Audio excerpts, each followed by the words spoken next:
All right, welcome to This Explainer. Today, we are going to dissect a genuinely chilling piece of folklore, a story known as Basantala's Call. It's a classic village ghost story, for sure, but we're going to crack it open and look at its anatomy to figure out exactly why it works so well. Because, the absolute most terrifying stories, they don't usually start in some abandoned haunted house. They start with the everyday, mundane routines that we all rely on just to feel safe.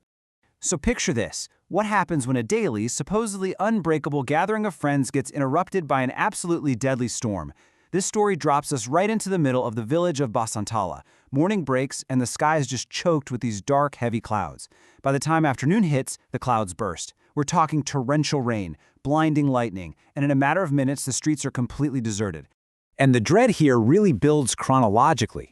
We move from this ominous afternoon of gathering clouds straight into an evening of violent, relentless downpours. By nightfall, the setting itself basically turns into a hostile character. It's this oppressive, dangerous force literally designed to trap people inside their homes. But here's the crazy part. The psychological pull of their friendship is somehow way stronger than the physical threat of this massive storm. Okay, let's meet the guys at the center of this. We have this unbreakable bond between three completely ordinary, working-class childhood friends.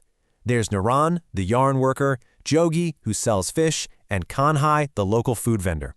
And their daily ritual of meeting up at Kanhai's stall every single evening for hot food and gossip, that isn't just some casual hangout. It is the absolute anchor of their existence. It's what grounds them, and honestly, it's what makes them so relatable to us. I mean, just listen to how deep this bond actually goes. Jogi admits, if we don't have our storytelling session, I can't even sleep at night. That right there, that's the psychological engine driving this whole story. It perfectly explains why Naran and Jogi are willing to grab these flimsy little umbrellas and step out into a deadly tempest. To them, missing their routine is literally scarier than braving the storm.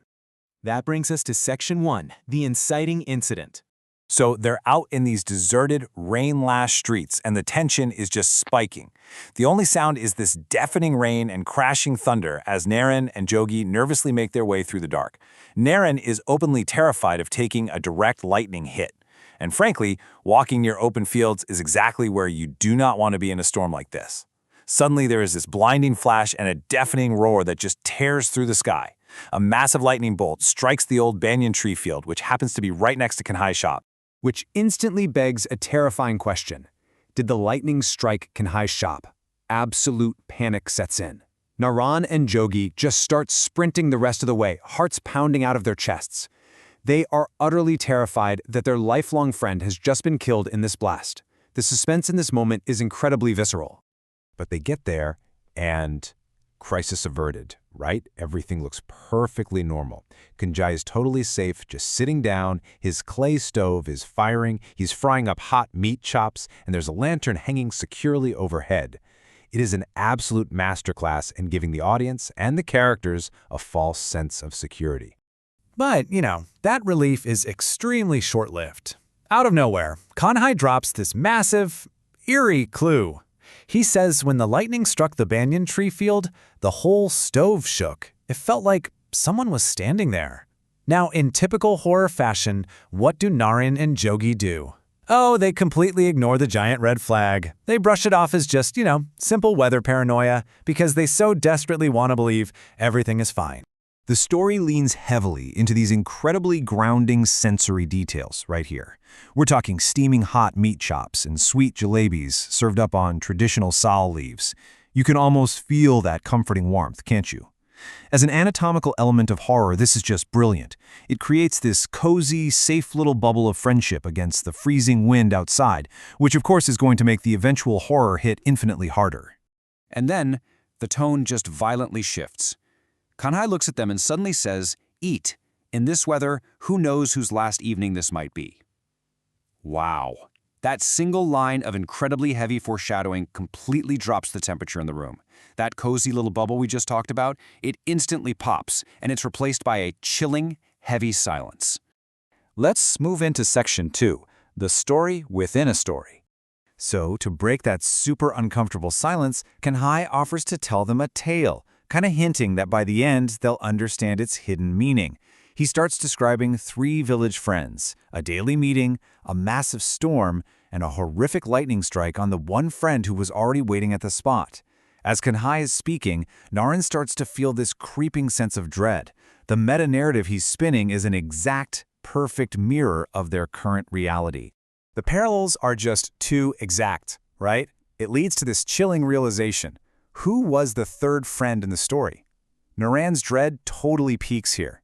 He desperately interrupts Kanhai, pointing out that the two friends braving the storm in this little tale sound exactly like him and Jogi. He absolutely has to know what happened to the third friend after the lightning struck. Which plunges us into Section 3, the horrifying reveal. When Kanhai finally resumes his story, something is just deeply wrong. His voice changes completely. It doesn't sound like the familiar friend they grew up with at all anymore. He delivers the devastating twist to his own tale. The friend who was waiting is already dead. The lightning struck him directly, throwing his body against a tree. And at this exact moment, the line between fiction and reality violently collapses. As the truth really sets in, this grotesque visual transformation happens right in front of them. The entire illusion just fades away. Kanhari's skin turns pitch black, looking completely burnt, and his vest just turns to ash. Naran and Jogi look down at the clay stove. And actually, scratch that. They aren't looking at firewood at all. The horrific reality, totally subverting all that comforting food imagery from a few minutes ago, is that Kanhari's burning legs are literally thrust inside the stove.